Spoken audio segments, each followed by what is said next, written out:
प्रज्ञानं ब्रह्म प्रज्ञानं ब्रह्म। तो हम लोग पूज्य शंकराचार्य जी के विवेक चूड़ामणि का अध्ययन कर रहे थे और करते करते एकदम से अंतिम में पहुंच रहे हैं। अब इसमें हम लोगों ने ये कहा, विज्ञात आत्मनो यस्य ब्रह्म भावः सुतेर बलात् भवबंध विनिर्मुक्त सजीवन मुक्त लक्षणम। ये सब हो गया, नदी वाला भी हो गया। एक 443 है, विज्ञात ब्रह्म तत्वस्य यथा पूर्वम न संस्कृति अस्ति चेत् स विज्ञात ब्रह्म भावो बहिर्मुखः।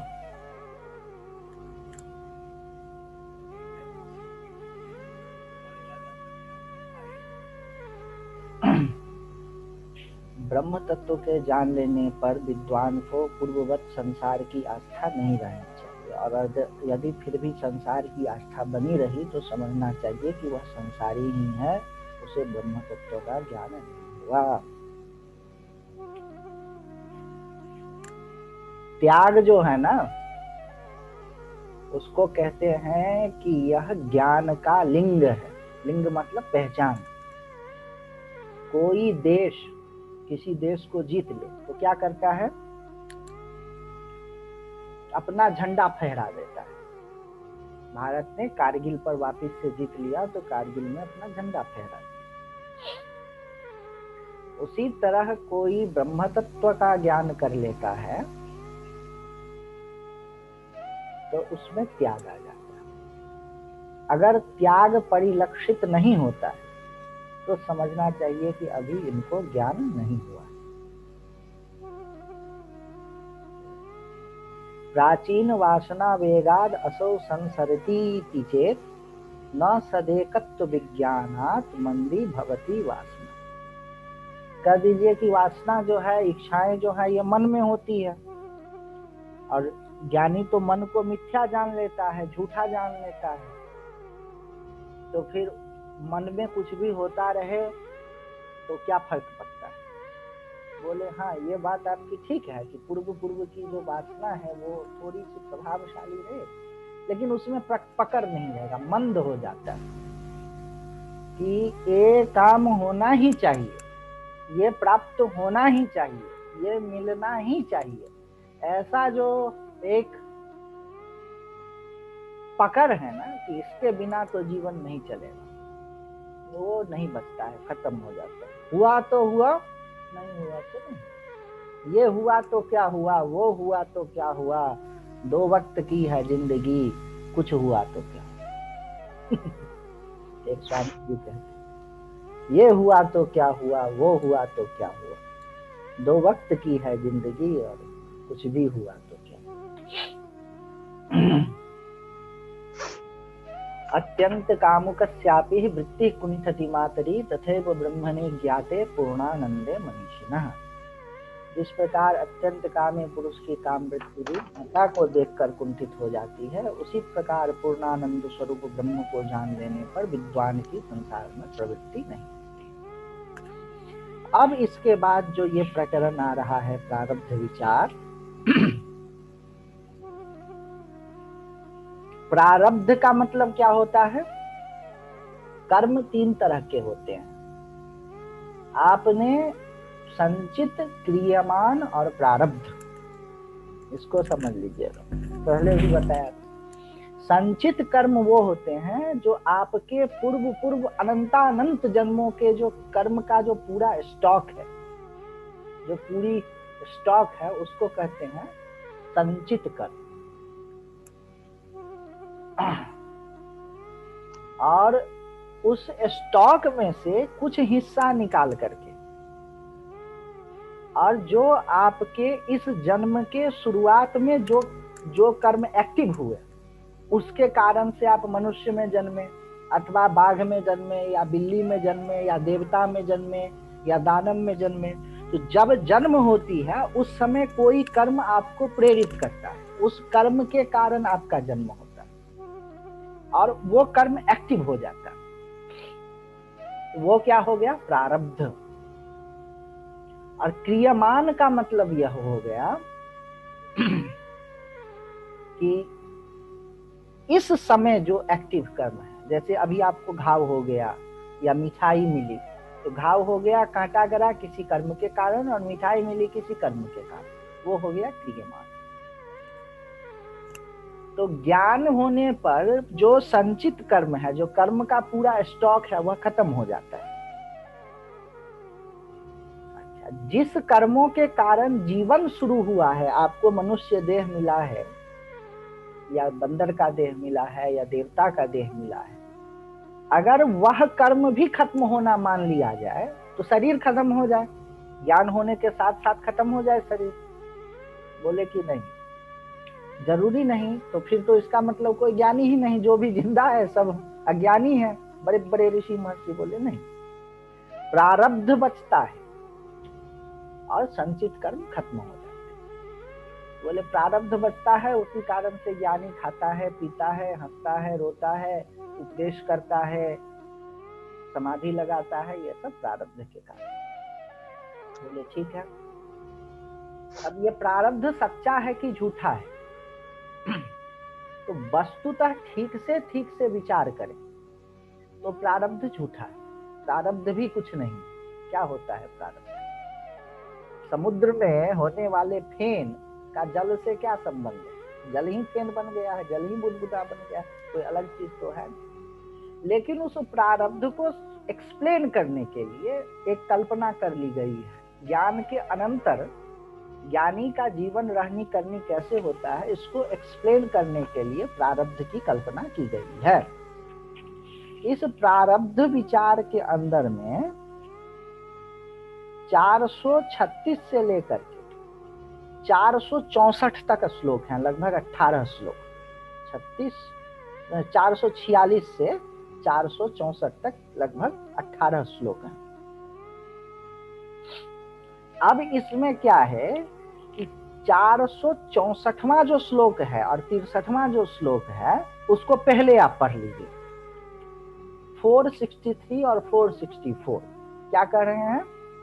ज्ञानेन अज्ञान कार्यस्य समूलस्य लयो यदि तिष्ठति अयम कथम देह इति शंका वदो जनान् समाधातुं ब्रह्म दृष्ट्या प्रारब्धं वदति श्रुतिः न तु देहादि सत्यत्व बोधनाय विपश्चितात् यतः श्रुतेरभिप्रायः परमार्थैक गोचरः।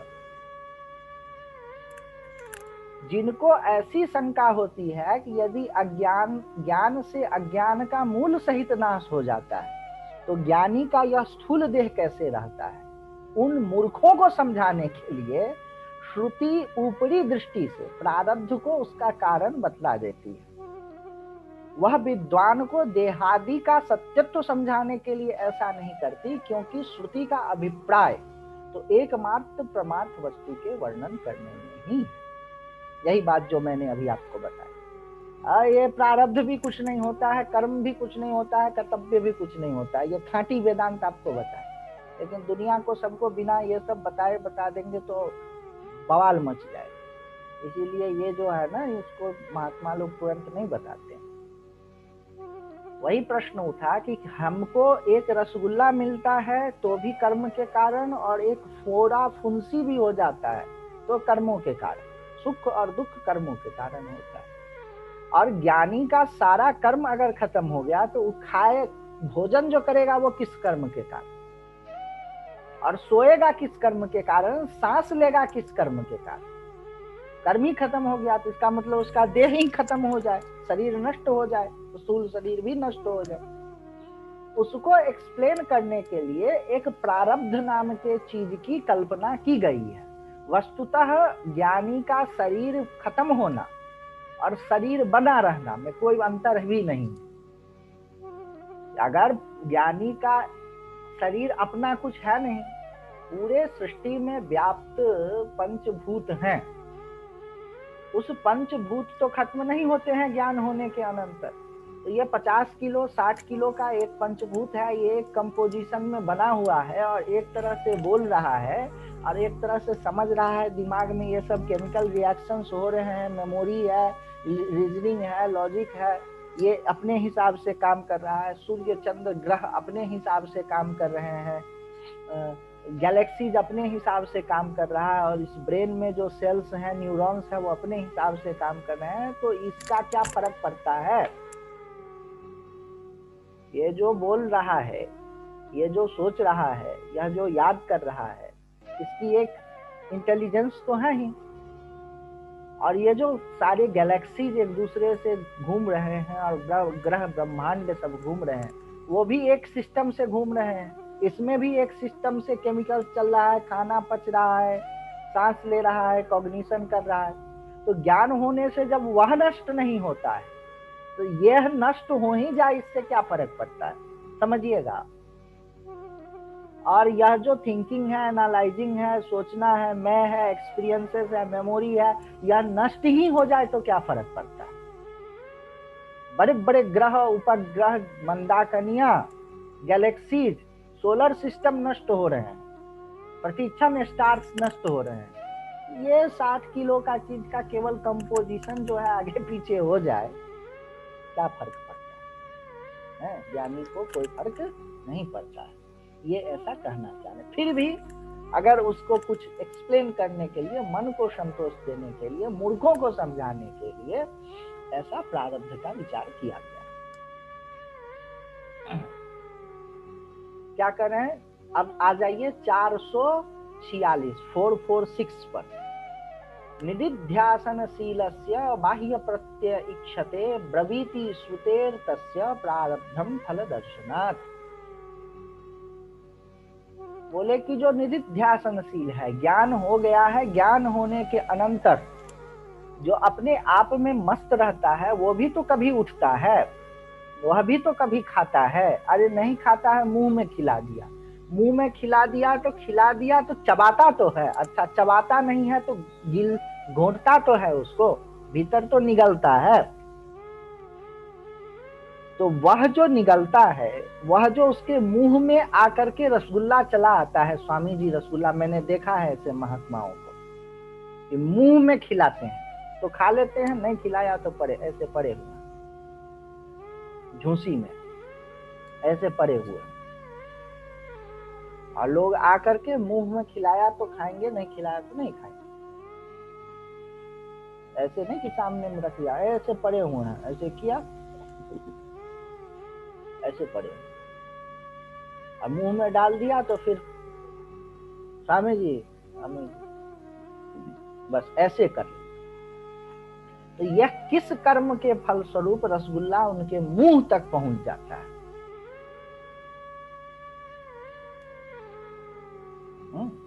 तो ये कहते हैं कि उसमें जो कर्म है उसका नाम प्रारब्ध है। सुखादि अनुभवो यावत तावत प्रारब्ध मिष्यते फलोदय क्रिया पूर्वो निष्क्रियो न ही कुत्रचित।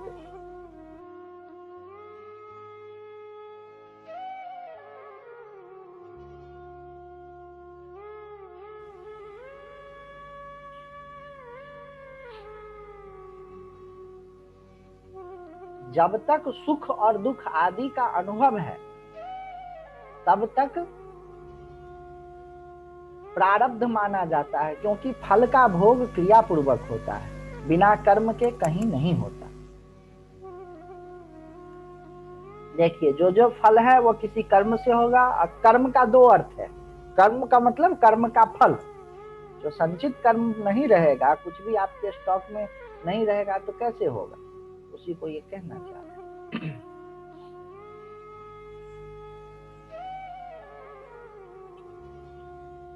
अहम ब्रह्मेति विज्ञानात् कल्प कोटिर शताजितम संचितम विलयम याति प्रबोधात् स्वप्न कर्मवत्।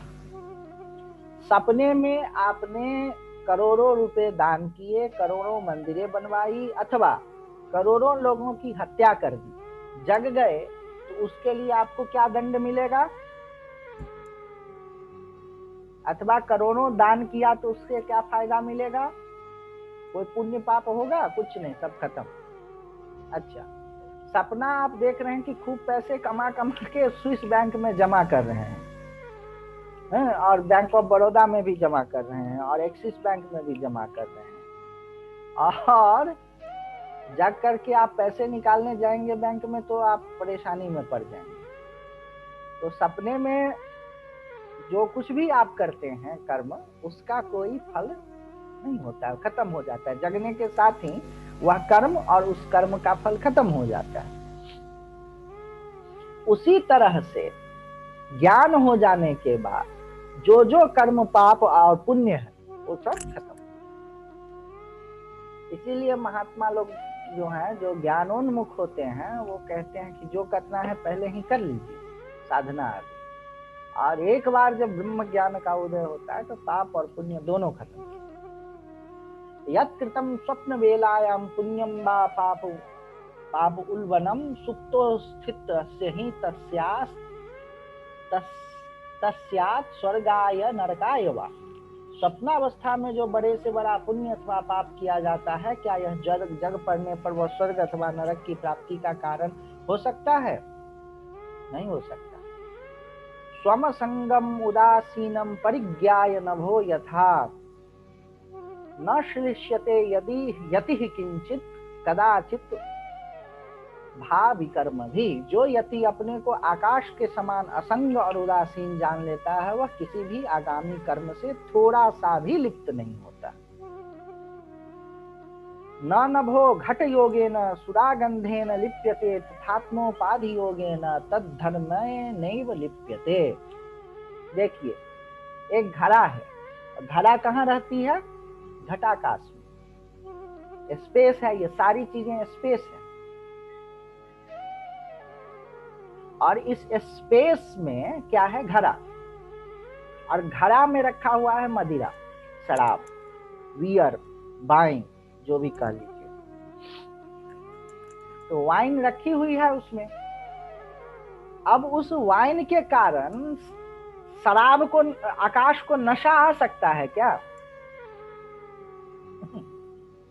उस वाइन के कारण आकाश को नशा आ सकता है क्या? नहीं आ सकता। इस 60 ग्राम 70 किलो 80 किलो जितना भी जिनका हो, 100 किलो हो, अरे बहुत होगा 200 किलो होगा, 250 किलो होगा।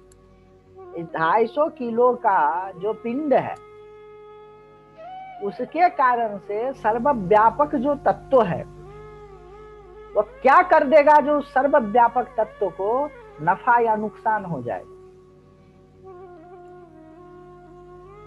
कुछ नहीं, इसके पावर में नहीं है। घड़ा में कौन सी शराब डाली जाए, कितने पावर की शराब डाली जाए कि आकाश को नशा हो जाए? संभव है क्या? उसी तरह इसके द्वारा क्या ऐसा हो जाए कि पुण्य हो जाए, और क्या ऐसा हो जाए कि पाप हो जाए? कुछ नहीं।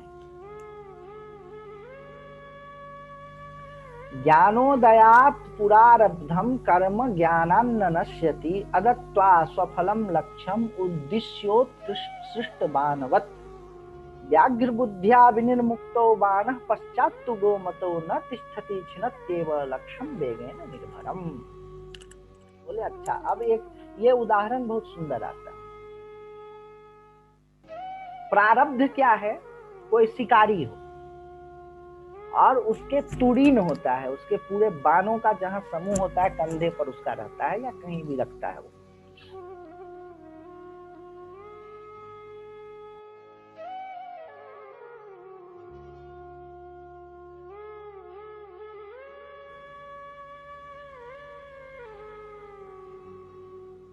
तो जो उसकी पूरी स्टॉक है एरोज की, वह क्या हो गया? संचित कर्म।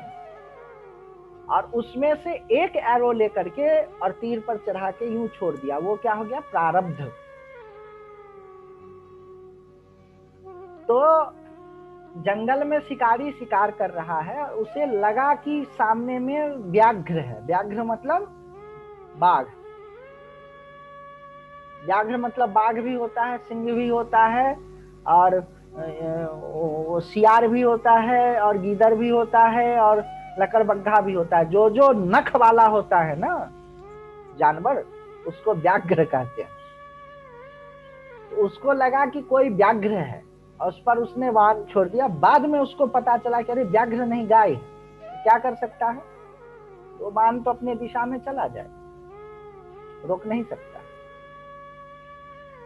उस या बाद में उसको वो हो जाए, अपनी वो तरकस धनुष तोड़ दे और तरकस जिसमें तीर रखा जाता है उसको जला दे, वो सब ठीक है, लेकिन जो बाण चल चुका है वो जाएगा। उसको क्या कहते हैं, प्रारब्ध। चाहे वह ज्ञानी हो कि अज्ञानी, प्रारब्ध चल दिया।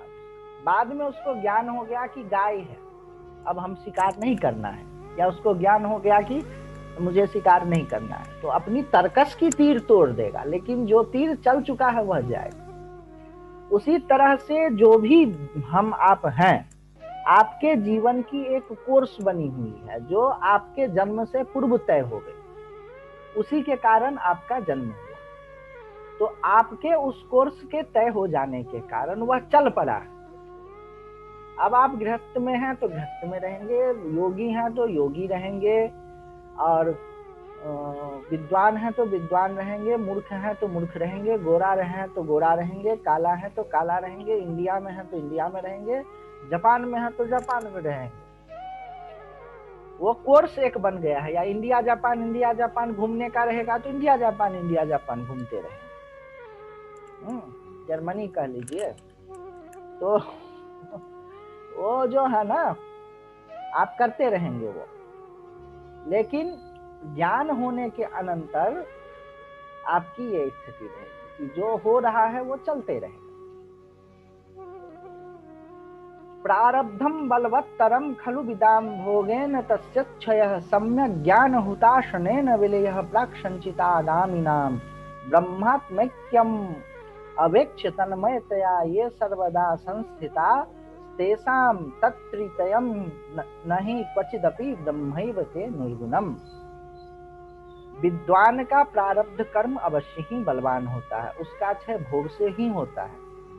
उसके अतिरिक्त पूर्व संचित और आगामी कर्मों का तो तत्वज्ञान रूपी अग्नि से क्षय हो जाता है। किंतु जो ब्रह्म और आत्मा की एकता को जानकर सदा उसी भाव में स्थित रहते हैं, उनकी दृष्टि में तो वह प्रारब्ध, संचित और आगामी तीनों प्रकार के कर्म नहीं कहे गए हैं, वो तो मानो साक्षात निर्गुण ब्रह्म ही है। अब इसमें एक तरीका भी बता दिया कि प्रारब्ध से भी बचने का तरीका क्या है, ध्यानस्थ है। जितनी जितनी इस ब्रह्म भाव की ओर आप जाते चले जाएंगे, आपका इस जन्म में जो दुख कष्ट होना है वह भी खत्म हो जाए, उसकी बड़ा पुण्य होती है। वो जो ब्रह्मात्मक की दृष्टि होता तो वो मन में ही है, वो एक मेंटल फेनोमेनन है, एक मेंटल प्रैक्टिस है, लेकिन उसका ऐसा जबरदस्त पुण्य होता है, ऐसा व्यापक पुण्य होता है कि उसका कोई जोड़ नहीं है। जितने भी कर्म है, दान, दया, धर्म, तीर्थ, जप आदि, इन सब से ऐसा उत्कृष्ट उसका बल होता है कि आप देखेंगे वेदांत आदि जो श्रवण करते हैं उनके जीवन में भी भौतिक भी लाभ बहुत कुछ होने लगता है, कुछ भी फायदा होने लगता है, या कुछ भी बदमाशी उनके जीवन से खत्म होने लगता है। क्या है, एकाएक बहुत जबरदस्त पुण्य बढ़ने लगती है। इसी उपाधि तादात्म्य विहीन केवल ब्रह्मात्मनेवात्मनि तिष्ठतो मुने प्रारब्ध सद्भाव कथा न युक्ता स्वप्नार्थ संबंध कथेव जाकर। जो मुनि श्रेष्ठ उपाधि के संबंध को छोड़कर केवल ब्रह्मात्म भाव से ही अपने स्वरूप में स्थित रहता है, उसके प्रारब्ध कर्मों की स्थिति की बात स्वप्न में देखे हुए प्रारब्ध पदार्थों से जगे हुए पुरुष का संबंध बताने के समान अनुचित है। वही बात, सपने वाली बात, जो जग गया उसके लिए सपना है, और जो नहीं जग गया है फिर भी उस कभी कभी ऐसा भी तो होता है कि सपने में आपने कोई भयावह दृश्य देखा और उसका डर जो है, हृदय की कपकपाहट जो है, जगने के बाद भी थोड़ी देर तक बनी रहती है। होता है ना, सपने में कोई चीज से डर गए तो जगे हुए में भी एक डर सी बनी रहती है थोड़ी देर तक। उसी तरह ज्ञान है कि ज्ञान के अनंतर भी किसी के जीवन में अगर देखा जाए कि प्रवृत्ति है तो वही समझना चाहिए कि आदमी जग तो गया है, लेकिन वो सपने वाली जो डर बनी हुई है ना, वो अभी तक बनी हुई। लेकिन उसी में जो व्यवस्थित तरीके से ध्यानस्थ हो जाता है तो वो सपने के बाद वाली जो डर होती है वो भी खत्म हो जाती है। नहीं प्रबुद्ध प्रतिभाष देहे देहोपयोगिन्यपि च प्रपंचे करोत्यहंता ममतादिमंता किंतु स्वयं तिष्ठति जागरे। जगा हुआ पुरुष स्वप्न के प्रातिभाषिक देह तथा उस देह के उपयोगी स्वप्न प्रपंच में कभी अहंता ममता और इदंता नहीं करता है, वह तो केवल जागृत भाव से ही रहता है। तीन चीजें होती है, अहंता ममता और इदंता। या तो सबसे जबरदस्त चीज है मैं हूं, दूसरा चीज है मेरा, और तीसरा चीज है यह है। तो तीनों को समझना चाहिए। जगत मन शरीर मैं नहीं, मेरा नहीं, है नहीं, तीनों चीज। ज्यादातर लोग जो वेदांत पढ़ते हैं तो कहते हैं, वेदांत कहते हैं मैं नहीं मेरा नहीं, और फिर समझ नहीं पाते। अरे मैं नहीं मेरा नहीं है नहीं, अहमता ममता इदमता। अहम का मतलब मैं, ममता का मतलब मेरा, और इदमता का मतलब यह, मतलब होनापन है। तो मैं नहीं मेरा नहीं है नहीं, ये तीन चीज जब आएगा तब वेदांत समझ में आएगा। मैं नहीं मेरा नहीं कहने से वेदांत समझ में आएगा ही नहीं। तो मैं नहीं मेरा नहीं, ठीक है शेर आ रहा है, मैं नहीं मेरा नहीं, लेकिन शेर तो है ना, वो नहीं। मैं नहीं मेरा नहीं है नहीं। न तस्य मिथ्यार्थ समर्थनेच्छा न संग्रह तज्जगतोपि दृष्टः तत्रानुवृत्तिर्यदि चिन्मृषार्थे न दृया मुक्त इतिष्यते ध्रुवम्। अब इसको जो है हम लोग कल करेंगे। आज के लिए इतना ही। कोई प्रश्न हो तो कर लीजिए। बस अब ये समाप्ति की ओर ही है।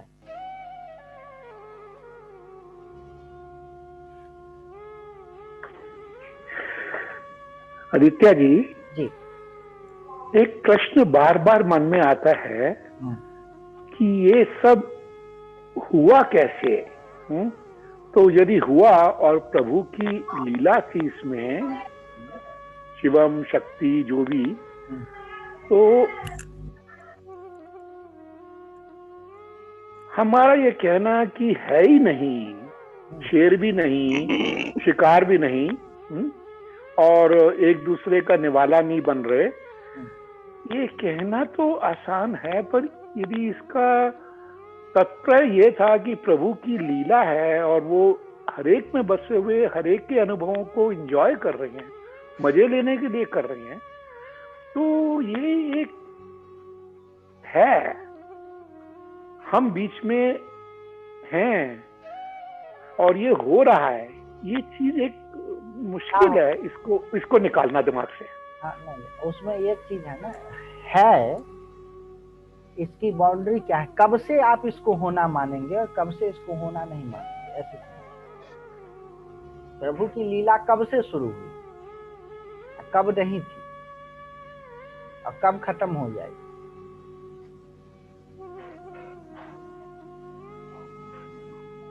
बहुत मुश्किल है ये जवाब देना। जब इस पर विचार करेंगे ना पता चल जाएगा कि है नहीं। बहुत गंभीर, मतलब मुझे ये ट्रिक मालूम। हम लोगों को लगता है कि कुछ नहीं था, उससे कुछ हो गया और फिर कुछ नहीं होगा,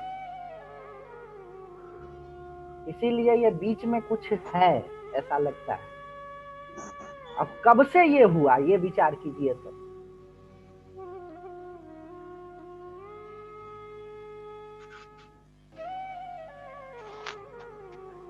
अच्छा, कब खत्म हो जाएगा इस पर विचार कीजिए तो।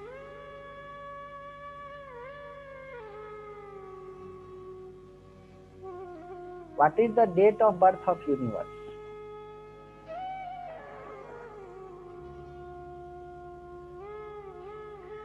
कोई डेट नहीं।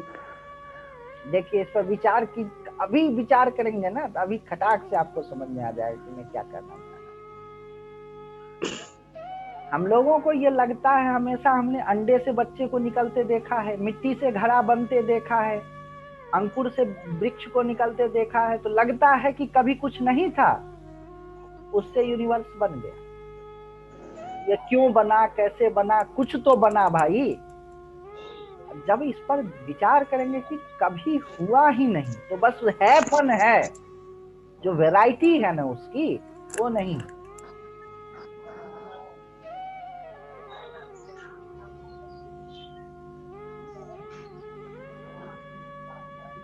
भाई शेर हिरण को खा गया, ये तो हमें समझ में आ रहा है। और आप बड़ा सोचिए तो एक एक एक एक स्टार दूसरे स्टार से टकरा गया,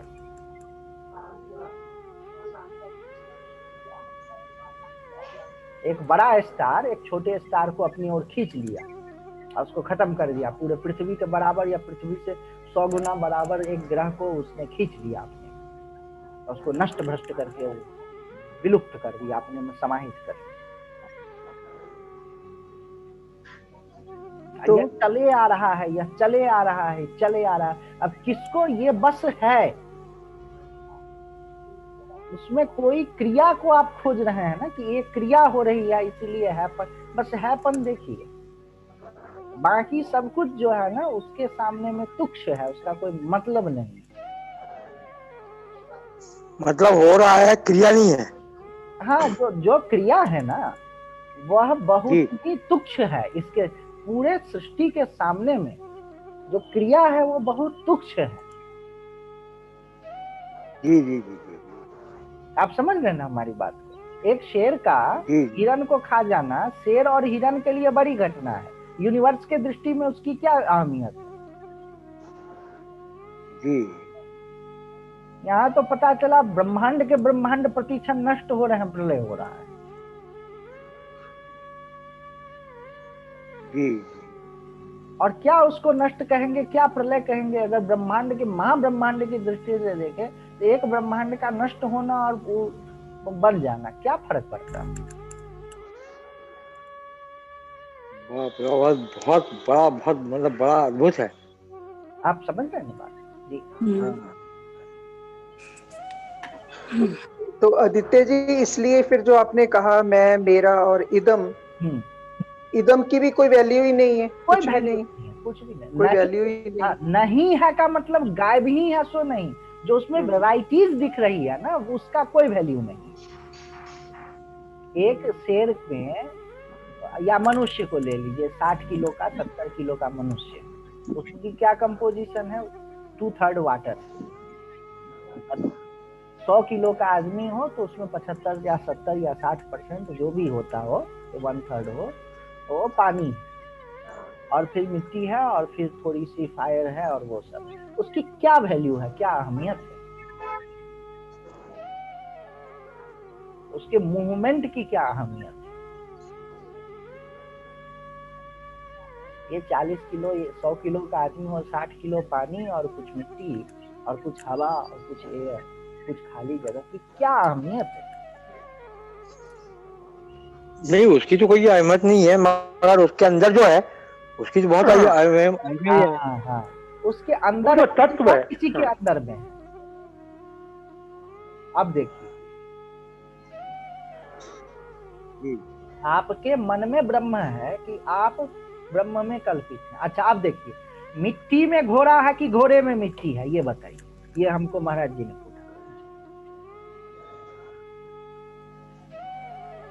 घोड़ा कहाँ खड़ा है? मिट्टी में। समझ रहे हैं ना? हाँ। मिट्टी में घोड़ा है कि घोड़े में मिट्टी? घोड़े में मिट्टी है। नहीं जी, मिट्टी तो में घोड़ा बना हुआ है। अरे घोड़ा खड़ा भी मिट्टी पर है, खा भी हाँ, मिट्टी। घोड़ा तो खड़ा मिट्टी में है। हाँ, मगर मिट्टी तो जड़ है, घोड़ा तो चेतन है। और मिट्टी चेतन नहीं है, हैं? मिट्टी चेतन नहीं है। मिट्टी तो चेतन नहीं मालूम। नहीं आदित्य जी, इसका मतलब ये है देखिए कि सभी कुछ ब्रह्म ही है जी। बस। जिसको देखिए, चेतन शब्द बड़ा कंफ्यूज शब्द है। चेतन का मतलब जीवन नहीं होता है जी। लाइफ जो है ना, वो हम लोग भी जी। क्या मानते हैं कि लाइफ जो है वो कंपोजिशन है। ये जो एलिमेंट्स हैं उसका एक स्पेसिफिक कंपोजिशन हो गया तो उसमें लाइफ आ जाता है। जी वह प्राण का फंक्शन है, और उसका कॉग्निशन जो है वह इंद्रियों का फंक्शन है। देखिए ना, बहुत सारे ऐसे जीव हैं जिसमें कॉग्निशन तो नहीं है, लेकिन वो जीवन है। एमीबा वगैरह जो है उसको देख नहीं सकते हैं, सुन नहीं सकते हैं, लेकिन लाइफ है। और जो रूडिमेंटरी एकदम बेसिक कॉग्निशन स्पर्श का है या सूंघने का है, देखने और सुनने का नहीं है अमीबा में, है ना। वायरस में देखने सुनने की भी क्षमता नहीं है, केवल उसमें लाइफ है। तो लाइफ मतलब क्या हो गया? प्राण होना। और कॉग्निशन का मतलब क्या हो गया? ज्ञानेंद्रियों का होना। ठीक है, समझ में ना बात हमारी? सूंघने की क्षमता, देखने की क्षमता, ये ज्ञानेंद्रिय हो। तो ज्ञानेंद्रिय और प्राण, बार बार हम लोग कह रहे हैं कि ज्ञानेंद्रिय होना और प्राण होना यह चेतन का धर्म नहीं है। आप क्या समझते हैं? जिसको आप कह रहे हैं ना कि घोड़ा में क्या है और मिट्टी में क्या अंतर है, तो घोड़े में प्राण है, जो जिंदा घोड़ा है उसमें प्राण है और इंद्रियां हैं। मिट्टी में प्राण और इंद्रियां नहीं है। जी हाँ जी। लेकिन आप यह नहीं कह सकते कि घोड़ा चेतन है और मिट्टी चेतन नहीं है। आप ये कहिए कि घोड़ा प्राणवान है, मिट्टी प्राणवान नहीं है। जी। अच्छा, आप देखिए कि घोड़े में प्राण आया कहां से? घोड़े की माँ ने बनाया उसको। वही तो मिट्टी से घास बना, घास को खा रही है, उसी घास को कैसे कैसे प्रोसेसिंग हो करके और घोड़ा बन गया। उसी मिट्टी में प्राण आ गया। जी।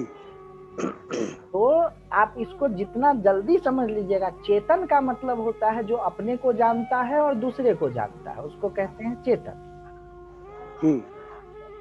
और जो ना अपने होनापन को जानता है ना दूसरे के होनापन को जानता है, उसको कहते हैं जड़। अभी आपको होनापन को जानता है बस। हाँ, तो अभी आपकी दृष्टि से मैं चेतन नहीं हूं, प्राणवान हूं, लेकिन आप अपने होनापन को जानते हैं और उसके अतिरिक्त बाकी सारे चीज आपके लिए चेतन नहीं। आप यह नहीं जानते हैं कि अगला आपको जानता है कि नहीं जानता है। जी। अपने बगल की दीवार को देखिए तो सारे लोग, जी, क्या वह दीवार आपको जानता है कि नहीं जानता है? गौर से ऐसा लगता नहीं जानता। हाँ, ऐसा लगता कि नहीं जानता। हाँ, जरा स्थिर से देखिए।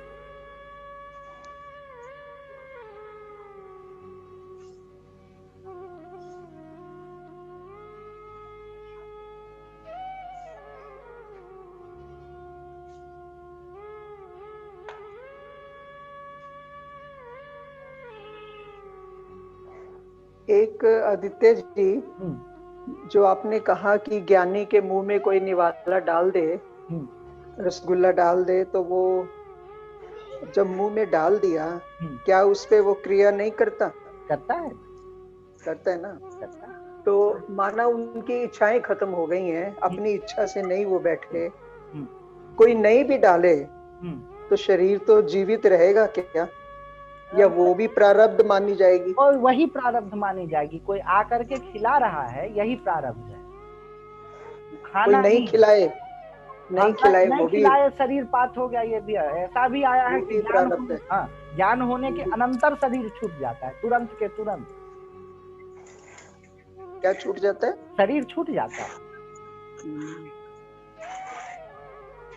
ये भी होता है। भयंकर शक्तिपात जो है ना, जो ज्ञान की और सब सिस्टम है काश्मीर आदि में, उसमें तो ये भी है कि ज्ञान हुआ और जो उच्चतम शक्तिपात होता है, शिव सायुज्य हुआ और शरीर छूट गया। जैसे बड़ी विचित्र सी बात है आदित्य जी, रमन रेती में वृंदावन में एक संत देखे जो बिल्कुल ऐसे थे जैसे मिट्टी की, हाथी होता है ना, हाथी की न्यायी, बस धूल धूसर बैठे हुए हैं जी। और उनकी शक्ति इतनी है कि वहां पे कोई कुछ भी कर नहीं सकता, कोई बना नहीं सकता कुछ। उनके मतलब उनके प्रेमिसेस में कोई बिल्डिंग या कोई कुछ, मतलब क्या बात है जी। वो तो ऐसे लग रहे हैं जैसे अब तो वो शरीर छोड़ गए, पर बड़े बड़े दर्शन करवाए हैं भगवान ने। क्या क्या, कैसा संत था वो। खाली आंखें बस जरा सी, उनके ऊपर भी रेत चढ़ी हुई है, लेकिन फिर भी बैठे हैं। शरीर ऐसा है जैसे हाथी का होता है ना, मटमैला बिल्कुल। ऐसे ऐसे भी संत होते हैं, ज्ञानी है वो। बिना मिले कुछ नहीं कहा जा सकता, तो ज्ञानी ही होंगे, योगी ही होंगे। आदित्य जी, एक प्रश्न मन में चल ही रहा है। आपने मिट्टी में घोड़ा है कि घोड़े में मिट्टी में जो बात बोली, तो होनापन तो सत्य के डेफिनेशन में आता है, एग्जिस्टेंस में। चित्त अवेयरनेस में आता है, तो घोड़े में थोड़ी अवेयरनेस ज्यादा होगी, मिट्टी में कम है। यही एक डिफरेंस है ना, और तो कुछ नहीं। वो भी नहीं, कॉन्शियसनेस अवेयरनेस हर चीज में है, दीवार में भी है एक किस्म से। आप जिसको कॉन्शियसनेस कह रहे हैं ना, वो बस अवेयरनेस में चित्त के ऊपर जा रहा हूँ मैं। हाँ, तो चित्त में आप ये समझते हैं कि दो तरह के कॉन्शियस नाम कर लीजिए, एक का नाम अवेयरनेस रख लीजिए, एक का नाम कॉन्शियसनेस रख लीजिए। ठीक है। जो कॉन्शियसनेस है वो घोड़े में ज्यादा है नहीं, वो एक मेंटल फेनोमेनन है, और वो घोड़े में ज्यादा है, आप में भी है, और आप भांग खा लेंगे तो वो खत्म हो जाएगा। ठीक है जी। और जो जिसको प्राइमोडियल कॉन्शियसनेस, सर्वव्यापक कॉन्शियसनेस कह रहे हैं, वह सब में समान रूप से खचाखच भरा हुआ है। Consciousness as a mental phenomenon and consciousness as availability, अलग अलग चीज, एकदम अलग अलग। नहीं तो कॉमा में आप कॉन्शियस नहीं है, अरे सोए हुए में कॉन्शियसनेस नहीं, तो आप ब्रह्म ना हो गए उतनी देर के लिए क्या? इस कॉन्शियसनेस की हम लोग चर्चा करेंगे, बड़ा ही कंफ्यूजिंग शब्द है, इसी के लिए मैं बार बार जिस कॉन्शियसनेस या अवेयरनेस की चर्चा कर रहे हैं, वह not becoming conscious of something, becoming conscious to something. वो एकदम से अंडरलाइंग कॉन्शियसनेस है जो सारे चीजों में फैला है। तो ये जो चित्त है, तो ये तो थॉट में भी है, ये थॉट में भी, तो ये तो सर्वव्यापक है जी, सर्वव्यापक। तो फिर दीवार में तो है ही है, एकदम है। देखिए ना आप दीवार पे, दीवार में है ही है। जब एक थॉट में चला गया, इमोशंस में चला गया, हम वो भी कहते हैं प्रभु ही हैं, एक किस्म से एक अलग स्वरूप में।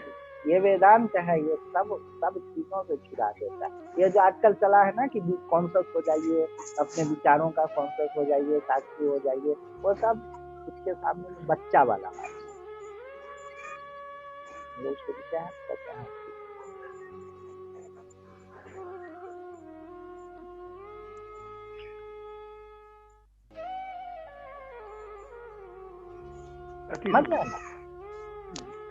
धन्यवाद। आज बंद किया जाए? मन तो नहीं कर रहा। आप जो बोल रहे थे कि दीवार को दोबारा देखो, तो फिर तो देखने में ऐसा लगा कि चैतन्यता उसमें ज्यादा है। आपसे ज्यादा है जी। इसको कहते हैं गुरु वक्त्र संभवम। ये परंपरा से ये ज्ञान आता है, किताब में लिखा हुआ है, दीवार पे जी जी जी।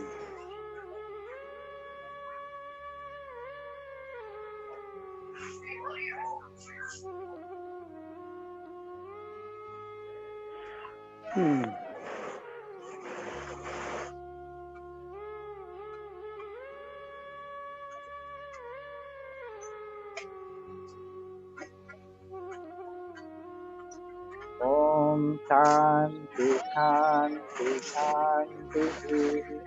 हरि ओम। सर्वे भवन्तु सुखिनः, सर्वे सन्तु निरामयाः, सर्वे भद्राणि पश्यन्तु, मा कश्चित् दुःखभाग् भवेत्।